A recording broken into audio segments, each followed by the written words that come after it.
쾌청한 날씨 속에 추석을 맞은 시민들은 가족과 함께 성묘를 하고 민속놀이를 즐기며 풍요로운 하루를 보냈습니다. 전국의 고속도로는 귀경 차량이 몰리면서 극심한 정체가 이어졌습니다. 추석에도 고향에 갈 수 없는 실향민과 이산가족들은 임진각에서 합동 차례를 지냈습니다. 조명균 통일부 장관은 이산가족 문제의 근본적인 해결을 최우선으로 추진하겠다고 밝혔습니다. 문재인 대통령이 내일 새벽 트럼프 미국 대통령과의 정상회담에서 김정은 위원장의 비공개 메시지를 전달할 예정입니다. 폼페이오 미 국무장관은 북한과 비핵화 절차에 대한 논의가 진행되고 있다고 밝혔습니다. KBS가 추석을 앞두고 여론조사를 한 결과 평양 남북정상회담 결과에 대해 83%가 잘했다고 평가했고 문재인 대통령의 국정 운영엔 72%가 잘했다고 답했습니다. 최근 정부가 내놓은 부동산 대책에 대해선 평가가 엇갈렸습니다. 재벌그룹 창업주들의 묘역을 계열사들이 회사 돈으로 관리해온 것으로 KBS 취재 결과 드러났습니다. 단지는 조양호 회장 조상들의 묘역을 계열사가 관리해왔고 삼성 역시 창업주의 묘역을 삼성 계열사들이 관리하고 있었습니다.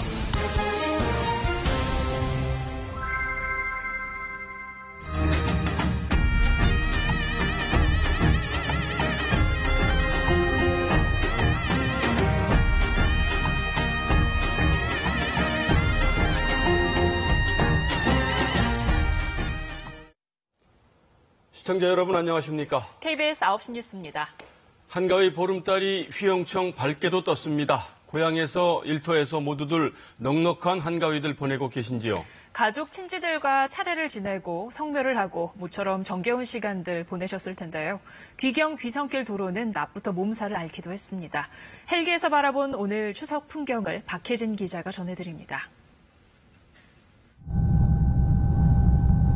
추석을 맞아 조상을 찾는 성묘객들의 발길이 이어집니다.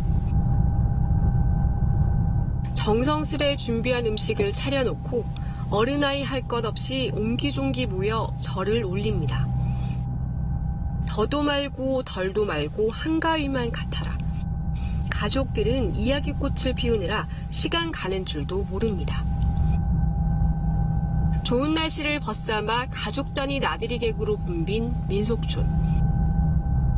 신나게 곤장 때리기도 해보고 한복을 곱게 차려입고 사진도 예쁘게 찍어봅니다. 뜨거운 햇살 아래 신명나는 공연을 만끽합니다. 고사리 손으로 던져보는 투호놀이. 그네에 몸을 실어 시원한 바람도 느끼며 연휴를 실컷 만끽합니다. 정겨운 가족과의 만남 뒤 이제는 돌아가야 할 시간입니다. 자식 손에 뭐라도 하나 더 쥐어주려는 어머니의 마음. 백발의 할아버지는 가족의 손을 붙들고 못내 아쉬움을 달랩니다. 짧은 만남이 아쉬워 자꾸만 길어지는 배움길. 마지막까지 정을 나누는 것도 잊지 않습니다. 도로는 금세 밀려드는 차량으로 몸살을 앓았습니다. 휴게소 출구는 또 하나의 큰 주차장으로 변해버렸고 서울로 향하는 차량 행렬은 끝도 없이 이어져 민족 대이동을 실감케 했습니다. KBS 뉴스 박혜진입니다. 앞서 보신 것처럼 오늘은 유난히 날씨가 맑고 쾌청해서 전국 어디서나 두둥실 떠있는 한가위 보름달을 보실 수가 있습니다. 서울 남산에서 바라보는 보름달은 어떤지 중계차 연결해 보겠습니다. 배지 기상캐스터, 거기서도 보름달이 잘 보이겠죠? 네, 환한 달을 한눈에 볼 수가 있습니다. 한가위의 보름달을 보기 위해서 저는 서울 남산에 이렇게 많은 시민분들과 함께하고 있습니다. 제가 기대했던 것만큼 크고 환한 달을 볼 수가 있습니다. 특히 전국의 맑은 하늘이 드러나면서 오늘은 어디에서나 휘영청 둥근 보름달을 감상할 수가 있는데요. 공기가 깨끗해서 그런지 올해 한가위 보름달은 유독 풍성하게 보입니다. 보름달이 뜬 지 3시간 가까이 지났는데요. 자정 무렵에는 남쪽 하늘 가장 높게 달이 떠올라 전국 방방곡곡을 비출 것으로 전망됩니다. 오늘 보름달이 완벽하게 둥근 것은 아닌데요. 지구를 공전하는 달이 내일 오전에 태양의 정반대편에 위치하기 때문입니다. 보름달은 주변 건물이나 풍경과 어우러지면 원근감 때문에 더 크게 보이기도 합니다. 이곳 남산에서도 환한 보름달을 보면서 두 손을 모아 소원을 비는 시민들의 모습을 볼 수가 있는데요. 바깥 공기가 15도 정도로 쌀쌀하긴 하지만 잠시나마 바깥으로 나오시거나 창문을 활짝 열고 보름달을 감상하시는 것도 좋겠습니다. 한가위 보름달은 서울을 기준으로 내일 아침 6시 7분까지 전국을 비추겠습니다. 지금까지 남산에서 전해드렸습니다. 네, 그렇지만 지금 이 시각 전국 주요 고속도로는 귀경, 귀성길 차량들이 몰려서 정체를 빚고 있습니다. 고속도로 상황은 어떤지 서울요금소 연결해 보겠습니다. 김민혁 기자, 지금 도로 상황은 좀 어떻습니까? 네, 고향을 떠나 서울로 올라오는 차량이 몰리면서 귀경길 정체가 이어지고 있습니다. 늦은 귀성 차량 행렬까지 겹치면서 오늘 하루 전국의 고속도로가 몸살을 앓았습니다. 오후 4시쯤 정체는 최고조에 달했다가 지금은 다소 나아졌지만 여전히 차량은 서행을 계속하고 있습니다. 제가 나와 있는 이곳 서울요금소 인근도 서울로 돌아오는 차량들로 북적이는 모습인데요. 그럼 폐쇄로 화면 통해서 주요 도로 상황 보시겠습니다. 먼저 경부고속도로 안성분기점 모습입니다. 서울 방향으로 극심한 차량 정체의 모습을 볼 수 있습니다. 다음으로 서해안고속도로 당진 부근입니다. 귀경길을 중심으로 답답한 흐름을 역시 보이고 있습니다. 마지막으로 모습을 보이고 있습니다. 밤 9시 요금소를 기준으로 부산에서 서울까지 5시간 50분, 광주에서 4시간 40분, 강릉에서는 3시간, 대전에서는 3시간 10분이 걸릴 것으로 예상되고 있습니다. 도로공사 측은 상행선은 내일 새벽 3시쯤, 하행선은 오늘 밤 11시쯤은 돼야 소통이 원활해질 것으로 보고 있습니다.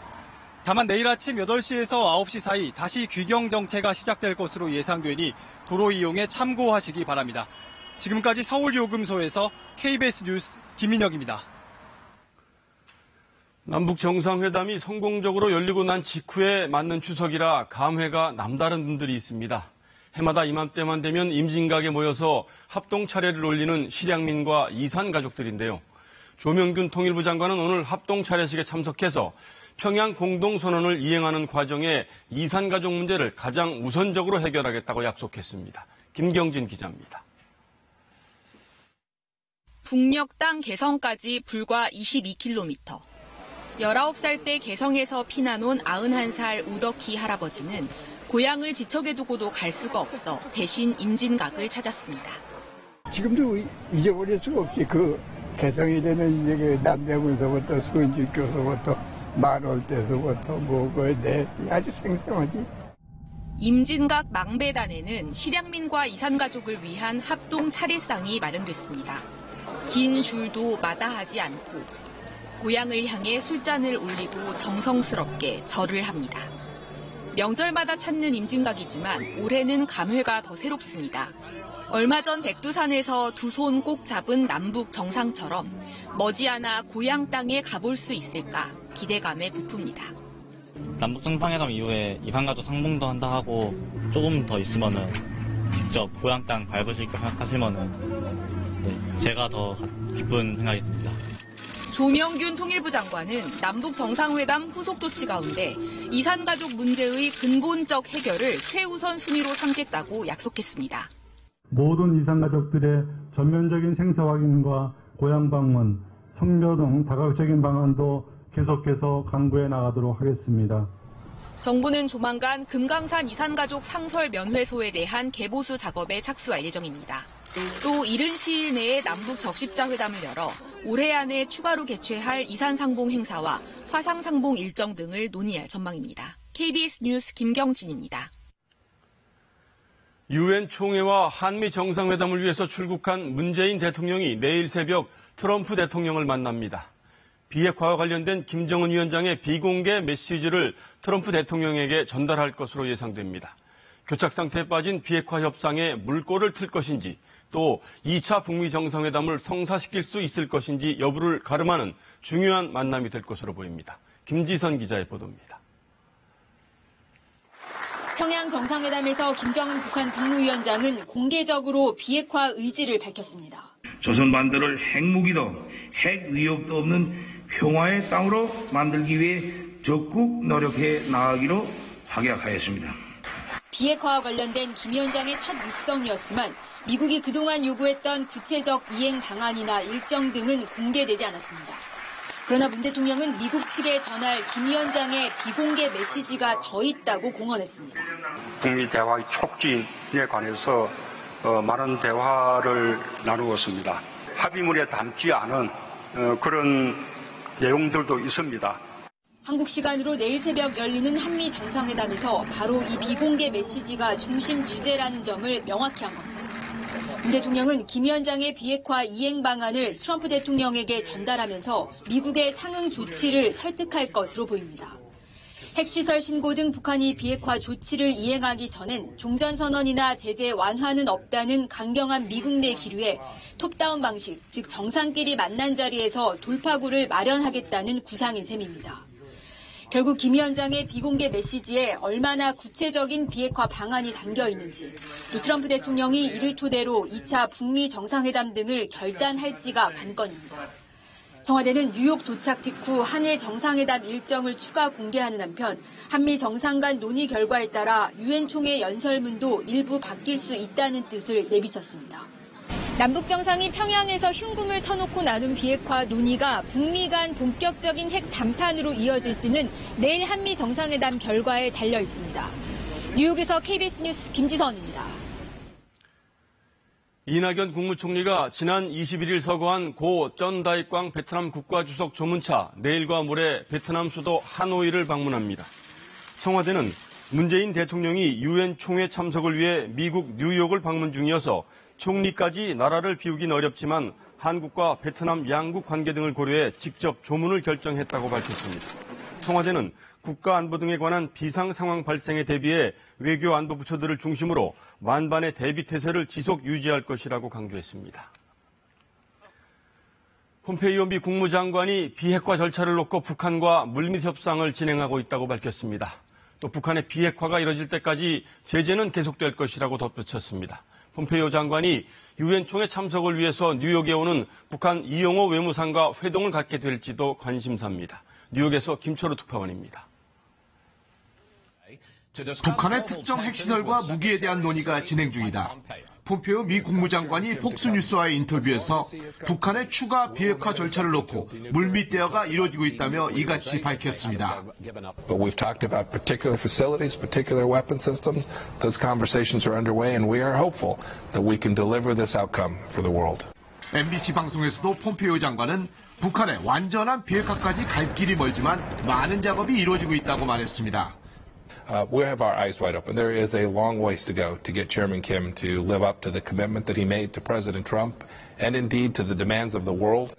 트럼프 대통령이 올바른 시간에 김정은 위원장과 만날 준비가 돼 있지만 북한의 비핵화를 이룰 때까지 제재는 계속될 것이라고 강조했습니다. We understand the objective and economic sanctions will remain in place until we get there. 유엔 안보리 대북 제재 결의를 주도했던 헤일리 미국 대사도 한반도 평화와 관련해 진전이 있었다고 평가했습니다. It is a major step that they're not testing. That's no small feat. 검증 가능한 비핵화가 될 때까지 제재 완화는 없지만 폼페이오 장관이 뉴욕에서 북한 측 인사와 만날 수 있다는 전망도 했습니다. 유엔 총회 참석을 위해 뉴욕에 오고 있는 북한 리용호 외무상과 만남이 이루어질 가능성이 높다는 겁니다. 미국의 고위 외교 안보 라인이 북한 문제를 일제히 언급하고 나서면서 이번 주 유엔 총회에서 북미 간 접촉이 활발히 이루어질 것으로 예상됩니다. 뉴욕에서 KBS 뉴스 김철우입니다. 미국과 중국 사이에는 무역 갈등이 심화되고 있습니다. 미국이 오늘부터 중국산 수입품 5,700여 개 품목에 대해서 10% 추가 관세를 물리기 시작했습니다. 우리 돈으로 따지면 약 220조 원이 넘는 규모입니다. 중국도 곧바로 보복 조치에 나설 것으로 예상돼 세계 경제에 어떤 파장을 일으킬지 우려가 커지고 있습니다. 양영은 기자입니다. 트럼프 미국 행정부가 지난 17일 예고했던 대로 오늘부터 중국산 수입품에 10% 추가 관세를 부과하기 시작했습니다. 중국산 5,745개 품목에 대해 오늘부터 관세 10%를 부과하고 내년부터는 25%로 인상한다는 계획대로입니다. The president has suggested tariffs on a couple $100 billion. He has not been satisfied with the talks with China on this. 이번 대상 품목에는 가구와 식품, 의류, 가전 등 미국 서민 물가에 영향을 미칠 수 있는 생활용품과 소비재가 대거 포함됐습니다. 그럼에도 추가 관세를 강행하는 건 미국이 더 유리하다는 자신감에서입니다. 지난해 미국의 중국산 수입액은 5,050억 달러인 반면 중국의 미국산 수입액은 1,300억 달러로 미국이 4배가량 중국 제품을 더 사들이는 상황이어서 관세 전쟁을 하면 할수록 중국이 불리할 수밖에 없습니다. 일단 중국도 오늘 공식 발표는 없었지만 예고한 대로 동시 보복 관세 조치에 들어간 것으로 보이는 가운데 미국을 비판하는 백서까지 내놨습니다. 트럼프 행정부가 중국에 경제적 협박을 가하고 있다는 겁니다. 利用不断加征关税等手段进行经济恫吓，试图采取极限施压方法，将自身利益诉求强加于中国。 중국이 반격하면 전체 중국산 제품으로 관세 범위를 확대하겠다고 트럼프 대통령이 경고한 가운데 미중 간 무역 전쟁이 어디까지 비화할지 그 범위와 파장에 우려가 깊어지고 있습니다. KBS 뉴스 양영은입니다. KBS가 추석을 맞아 문재인 정부의 국정 운영에 대한 여론조사를 실시했습니다. 우선 지난주 평양에서 열린 남북 정상회담에 대해 물었는데요. 응답자 10명 중 8명이 긍정적으로 평가했고 김정은 위원장의 서울 답방에도 찬성한다고 답했습니다. 먼저 정현욱 기자입니다. 평양 남북 정상회담 결과를 어떻게 평가하냐고 물었습니다. 잘했다는 평가가 83%로 압도적으로 높았습니다. 못했다는 12%에 그쳤습니다. 평양 공동선언에 담긴 김정은 위원장의 서울 답방에 대해서도 87%가 찬성한 반면 반대는 10%에 그쳤습니다. 다만 정상회담의 주요 의제였던 한반도 비핵화 가능성에 대해서는 조심스러운 의견도 적지 않았습니다. 비핵화가 될 것이란 답변이 55%로 절반이 넘었지만 비핵화가 안 될 것이란 답변도 39%나 됐습니다. 문재인 대통령의 국정운영 평가를 묻는 질문에는 72%가 잘했다, 25%는 못했다고 답했습니다. 지난 5월 취임 1주년 조사에 비해서는 10%포인트 가까이 하락했지만 정상회담 이전 실시된 다른 기관들의 조사에 비해서는 크게 오른 것으로 나타났습니다. 문 대통령이 가장 잘한 분야에 대해서는 절반이 넘는 응답자가 남북관계와 외교 정책을 꼽았습니다. 반면 일자리 부동산 정책을 꼽은 응답은 적었습니다. 정당 지지도는 여당인 더불어민주당이 44%로 야당 4곳을 모두 합친 것보다 높았습니다. 원내 교섭단체를 이루지 못한 정의당은 11%를 기록해 제1야당인 자유한국당을 제치고 2위를 기록했습니다. 민주당은 모든 지역과 연령대에서 가장 높은 지지를 얻은 반면 한국당은 대구 경북과 60대 이상에서도 지지도가 민주당의 절반에 못 미쳤습니다. KBS 뉴스 정은욱입니다. 이번에는 경제 정책에 대한 국민들의 생각을 살펴봅니다. 최근 발표된 정부의 부동산 대책에 대한 평가는 엇갈렸고 일자리 정책에 대해서는 성과가 없다는 평가가 67%로 나타났습니다. 이어서 김비치라 기자입니다. 최근 발표된 부동산 대책의 효과에 대해 물었습니다. 효과가 있을 거라는 응답이 44%, 효과가 없을 것이라는 응답이 49%로 평가가 엇갈렸습니다. 추가로 필요한 대책으로는 가장 많은 사람들이 다주택자 중과세 등 보유세 강화를 꼽았고 이어 수도권 주택 공급 확대, 다주택자 추가 대출 제한 순으로 나타났습니다. 정부의 일자리 정책에 대한 평가를 물었더니 응답자의 67%가 성과가 없었다고 답해 성과가 있었다고 답한 응답자보다 2배 이상 많았습니다. 지난 5월 대통령 취임 1주년 조사와 비교하면 긍정적 평가는 9%포인트 감소하고 부정적 평가는 12%포인트 늘었습니다. 일자리 정책에도 불구하고 신규 취업자 수가 늘지 않은 이유를 묻는 질문에는 경기 부진과 최저임금 인상을 비슷하게 가장 많이 꼽았고 이어 정부의 대응 능력 부족과 인구 구조 변화를 꼽았습니다. 정부가 추진 중인 소득주도 성장에 대해서는 현행 유지와 전면 개편보다는 일부 수정해야 한다는 의견이 45%로 가장 많았습니다. 정부가 남은 임기 동안 중점 추진해야 할 분야로는 일자리 마련과 부동산 정책이 가장 많이 꼽혀 경제 문제에 대한 국민들의 높은 관심사를 반영했습니다. KBS 뉴스 김비치라입니다. 이번 여론조사에서는 양승태 사법부의 사법농단 의혹에 대해서도 국민들의 생각을 물었습니다. 응답자 10명 중 8명이 향후 특별재판부를 설치해 이번 사건을 독립적으로 재판해야 한다고 답했습니다. 계속해서 김귀수 기자입니다. 과거 양승태 사법부의 재판거래 의혹 등 이른바 사법농단 사태와 관련해 사법개혁의 필요성을 물었습니다. 설문 응답자의 83.9%가 사법개혁이 필요하다고 답했습니다. 매우 필요하다는 적극적 응답자가 60%를 넘었습니다. 사법농단 사태의 진상규명을 위해 현재 진행되고 있는 검찰 수사를 포함해 어떤 방안이 필요한지 질문했습니다. 응답자 10명 중 6명은 검찰 수사가 아닌 다른 방식을 선택했습니다. 특별검사를 도입해야 한다는 의견이 40.6%였고 국회에서 국정조사를 실시해야 한다는 의견도 20%가 넘었습니다. 검찰 수사를 넘어 좀 더 적극적인 진상규명이 필요하다는 생각으로 풀이됩니다.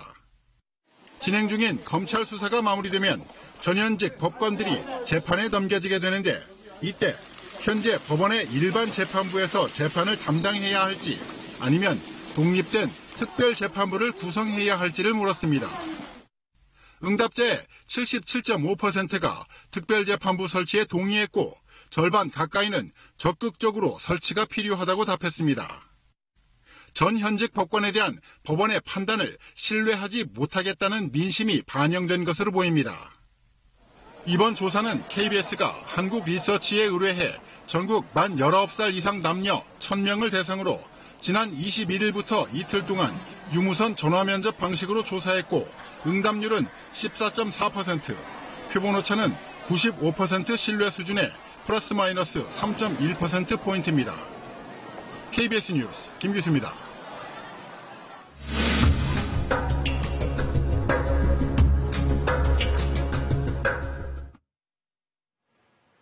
오늘 추석을 맞아 성묘 다녀온 분들 많으실 텐데요. 뒤로 보이는 것처럼 잘 다듬어진 조경수와 곱게 깔린 잔디, 누가 봐도 정성을 참 많이 들인 이 평범치 않은 묘역들은 누구의 것일까요? 호화 분묘 논란이 일기도 한 재벌기업 창업주들의 묘역입니다. 법을 어기지 않는 범위에서 능력만큼 조상을 모시는 건 누구도 비난할 수 없겠죠.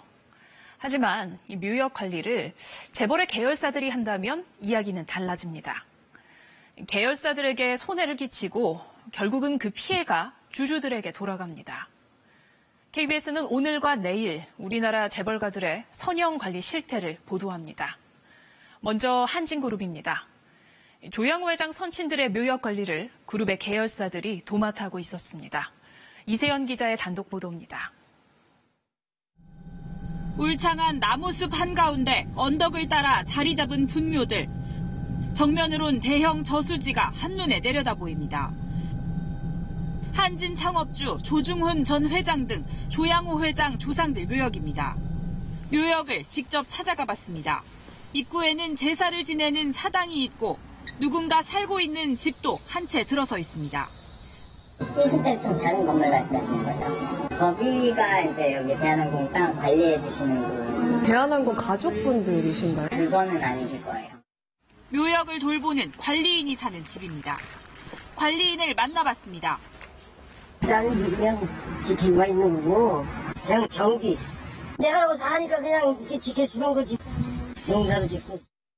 마을에 살면서 묘역을 돌봐준다는 관리인은 알고 보니 한진 계열사 정석기업 소속이었습니다.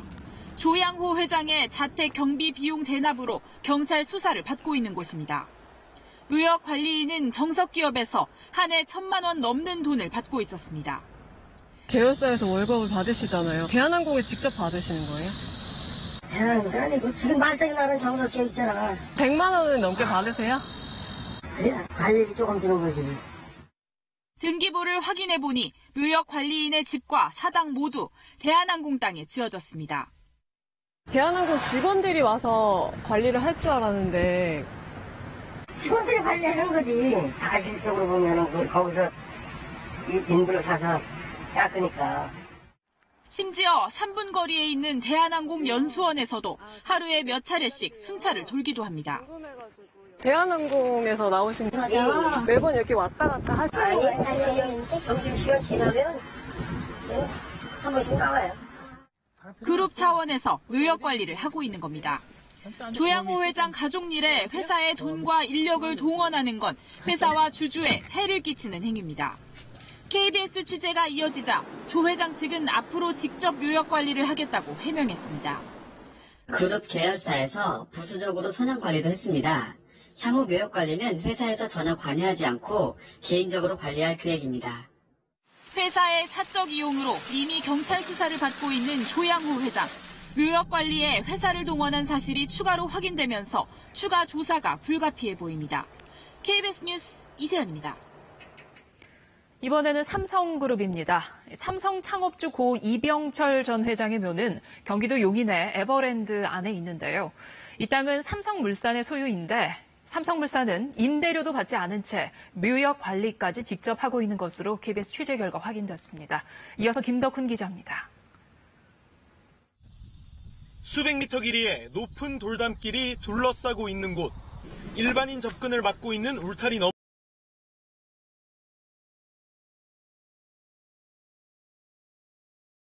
담벼락 안쪽 삼성 창업주 고 이병철 전 회장의 묘가 있습니다. 묘 앞에는 이 전 회장 동상이 보이고 총수 일가를 맡는 영빈관도 있습니다. 묘는 산을 등지고 호수를 바라보는 배산임수 지형입니다. 정돈된 조경수와 잔디, 그리고 연못, 사실상 거대한 정원입니다. 삼성 계열사들이 경비와 조경 등 모든 관리를 맡고 있습니다. 미술관하고 창조관 인력개발원이 있는 곳에 한 단지로 구성이 되어 있어서 삼성 S원이 경비를 업무를 하고 있는 걸로 알고 있고, 조경이나 이 묘역 관리 역시 에버랜드의 조경사업팀이 하고 있기 때문에. 묘역이 조성된 건 1987년. 당시 관할관청은 묘와 상석, 비석 자리를 합쳐 499제곱미터만 허가를 내줬습니다. 당시 가족묘 법적 허용치는 500제곱미터까지였습니다.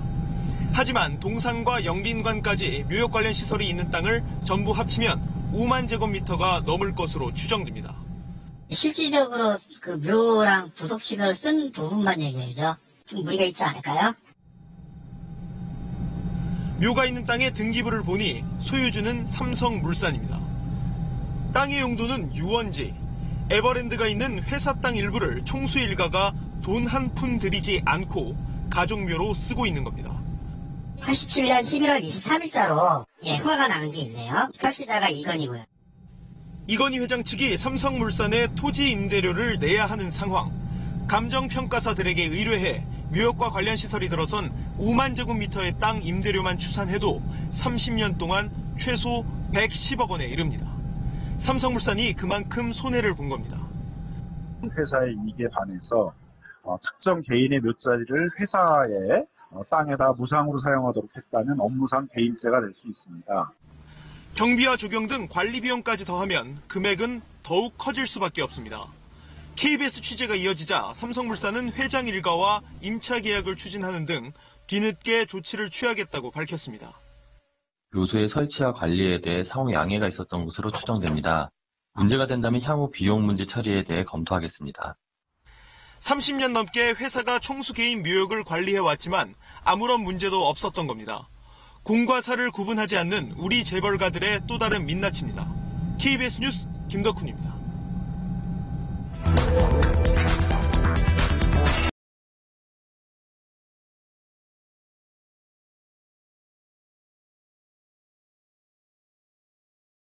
이었죠. 성폭력이며 지내왔던 여성들이 이제 용기 있는 목소리를 내기 시작했습니다. 그동안 우리 사회에서 여성 보호 측면에 공백이 많았던 실정법의 문제점들을 다시 둘러보는 계기가 되기도 했습니다. 그래서 KBS는 오늘부터 닷새 동안 미투 운동을 계기로 불거진 우리 사회의 주요 입법 과제들을 점검해 보도록 하겠습니다. 오늘은 첫 번째 순서로 강간죄 처벌법규의 문제점을 김채린 기자가 짚어봤습니다. 형부가 집에 찾아온 새벽. 거실에서 자고 있던 처제는 안방으로 끌려가 성폭행당했습니다. 옆방에 아버지가 자고 있었지만 공포감과 가정이 파탄날 수 있다는 두려움에 이불만 뒤집어 쓰고 소리도 내지 못했습니다. 이 사건 가해자, 최근 대법원에서 징역 7년을 선고받고 지금 감옥에 있습니다. 하지만 지난해 법원의 첫 판단은 무죄였습니다. 이유가 뭘까요? 가해자의 죄목, 형법 297조 강간죄인데요. 성관계 때 폭행 또는 협박이 있어야 합니다. 엄벌이 당연해 보이는 강간 사건이 무죄가 되는 이유는 바로 이 조항에 숨어 있습니다. 강간 당시의 폭행과 협박이 어느 수준인지가 관건인데 법원의 해석은 엄격합니다. 피해자의 저항이 불가능하거나 현저히 곤란할 정도로 심해야 한다는 겁니다.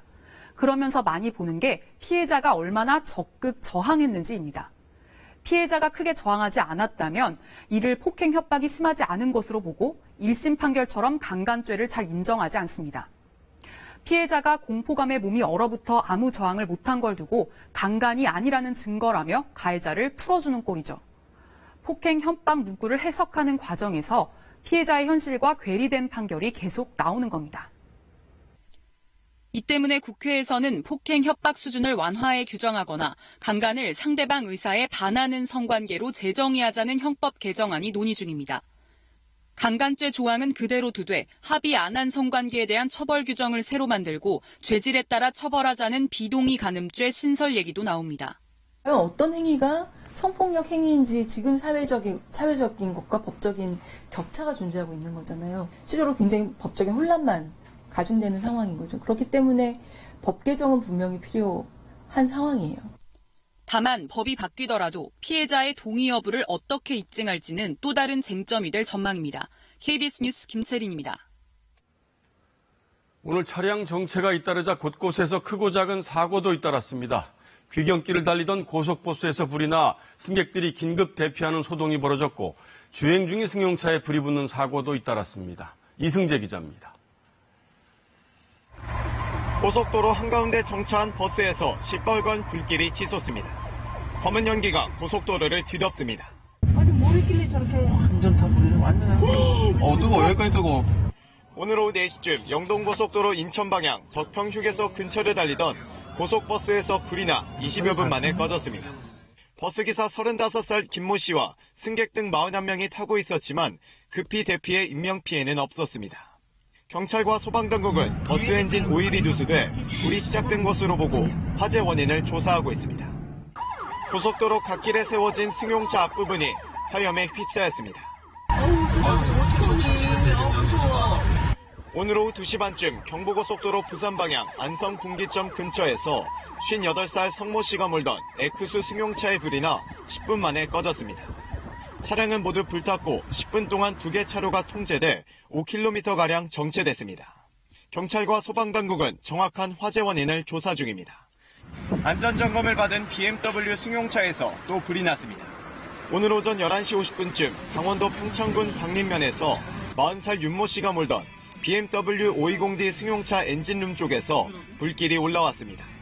사고 직후 윤 씨 등 동승자 4명이 대피해 인명피해는 없었습니다. KBS 뉴스 이승재입니다. 뜨거워. 추석 명절에도 이런저런 이유로 가족들과 떨어져 지내야 하는 분들이 많습니다. 명절이라서 더욱 그리움이 간절한 밤일 텐데요.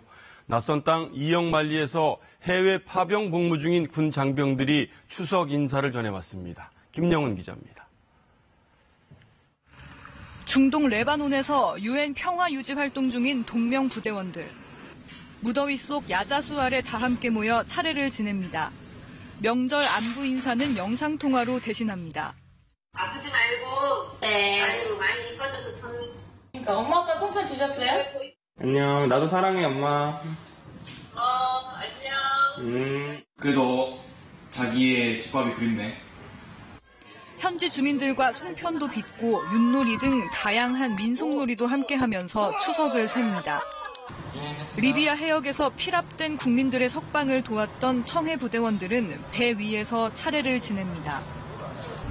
내전으로 고통받는 아프리카 남수단에서 재건 활동을 하고 있는 한빛 부대.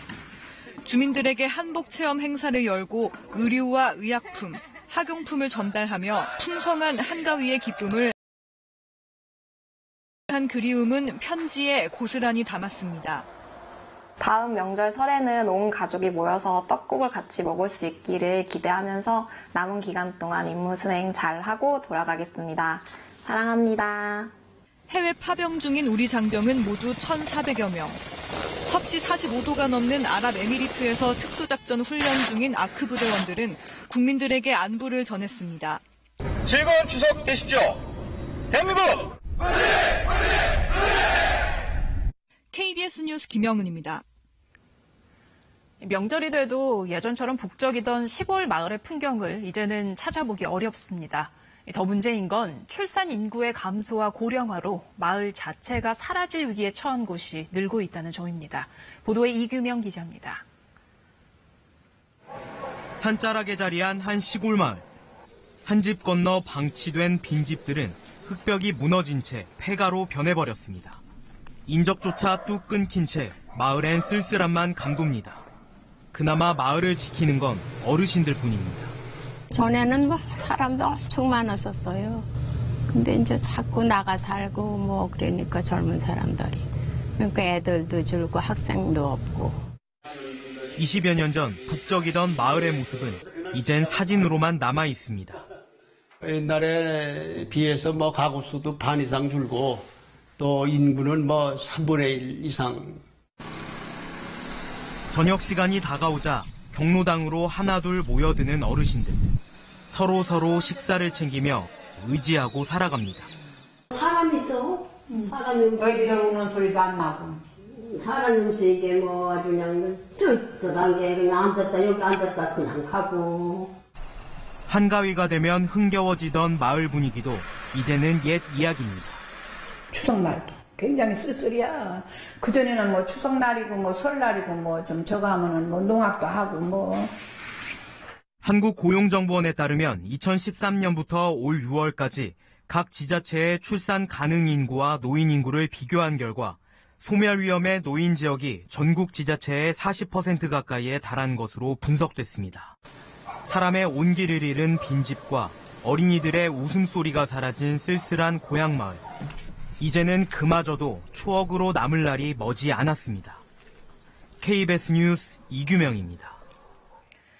상황이 이렇다 보니 지방자치단체의 고민도 깊어지고 있습니다. 인구를 지키기 위해 많게는 1,000만 원에 달하는 결혼장려금, 출산장려금을 지원하는 지자체도 늘고 있습니다. 이어서 이종환 기자입니다.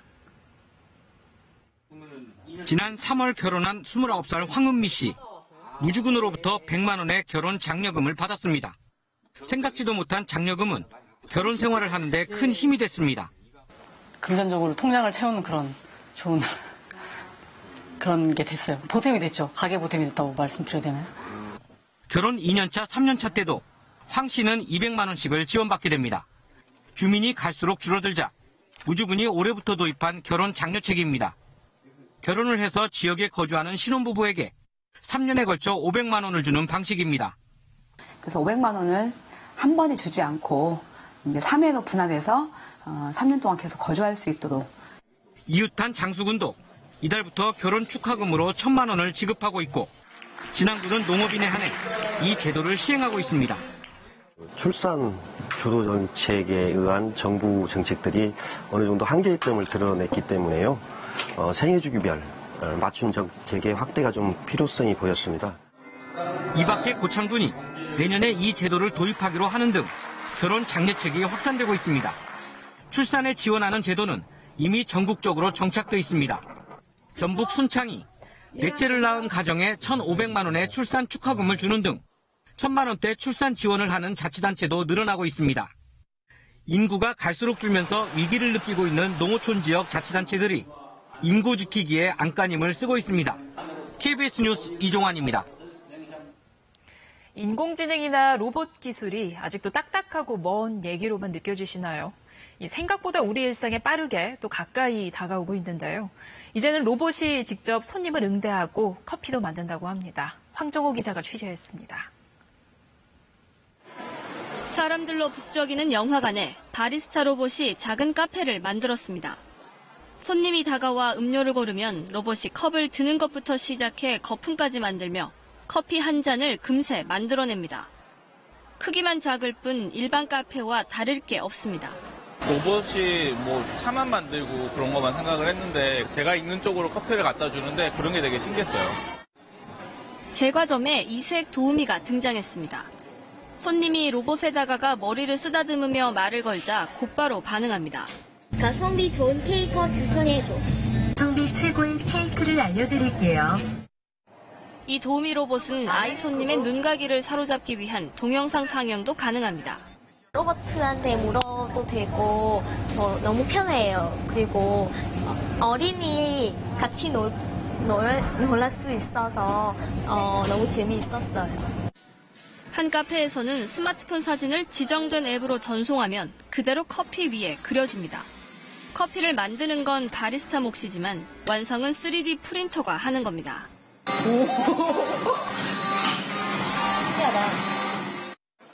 인천공항에는 간단한 길 안내와 출입국 정보 안내를 할 수 있는 로봇 직원도 활약하고 있습니다. 이처럼 이미 생활 속에서 재미와 편의를 모두 잡은 인공지능 로봇 등 스마트 머신 시장이 2024년에는 44조 원이 넘을 것으로 전망됩니다. KBS 뉴스 황정호입니다. 정부가 9.13 대책을 통해 1주택 세대의 신규 주택 대출을 엄격히 제한했지만 규제 지역 내 주택 담보 대출에 대해 원칙적 금지, 예외 허용이란 기준을 제시해 갈아타기용 대출, 이른바 대환대출은 열어뒀습니다. 주택담보대출자들이 통상 대출 3년 차쯤을 기해 금리가 더 낮거나 고정금리인 대출로 갈아타는 것을 고려한 조치입니다. 한국은행 조사 결과 지난 7월 말 기업이 보유한 통화량은 694조 5,246억 원으로 1년 전 같은 달보다 9.1% 늘어 올해 들어 빠르게 늘고 있습니다. 이 같은 현상은 금리 인상 전에 자금을 미리 확보하려는 기업이 늘기 때문으로 지금 같은 속도라면 기업 보유 통화량은 올해 안에 700조 원을 돌파할 것으로 보입니다. 대구의 한 대학병원에서 신생아실에 있던 신생아 19명 가운데 3명이 로타바이러스 확진 판정을 받고 격리 치료를 받고 있습니다. 대구광역시 보건당국은 오늘 병원 측으로부터 신고를 접수받아 역학조사에 나섰습니다. 구토와 발열 등을 일으키는 로타바이러스는 주로 면역력이 약한 영유아나 아동에게 발생하는 질환입니다. 남북 정상회담 이후 백두산에 대한 관심이 더 높아졌는데요. 백두산은 지금은 잠잠해졌지만 활화산으로 분류돼 있는 만큼 꾸준한 관측이 필요합니다. 이 연구에도 남북 간 협력이 필요하다는 목소리가 높습니다. 김민철 특파원이 보도합니다. 백두산은 현재 학계에서 활화산으로 분류합니다. 화산 활동이 언제든 일어날 수 있다는 뜻입니다. 백두산 봉우리 밑엔 지금도 이렇게 김이 모락모락 나는 온천물이 쉴 새 없이 올라오고 있습니다. 땅속에 용암이 여전히 끓고 있다는 증거입니다. 2002년부터는 3년여간 백두산 주변에 8,000회가량의 지진이 관측되면서 중국 등에서 화산 폭발 위험성에 대비한 연구가 활발히 진행됐습니다. 언제 어디서 어떤 규모로 일어날지 모른다는 겁니다. 그 정보를 알기 위해서는 그런 관측망들을 다양하게 깔아놔야 되는데 북한은 2011년부터 미국과 유럽의 학자들을 초청해 공동 연구팀을 만들고 백두산 화산 활동을 함께 연구해오고 있습니다. 7 years since we started working on Mount Pektu, there's an enthusiasm from our DPRK colleagues for international collaboration. 북한은 우리나라에도 3차례나 공동 연구를 제안해왔지만 여러 여건상 번번이 좌절됐습니다. There are good scientists in the DPRK as well as in South Korea that could have beautiful work together, and we really welcome to see. 남북 정상회담을 계기로 백두산 연구의 남북 협력과 국제 공조에 우리나라의 동참이 시급하다는 목소리가 힘을 얻고 있습니다. 백두산에서 KBS 뉴스 김민철입니다.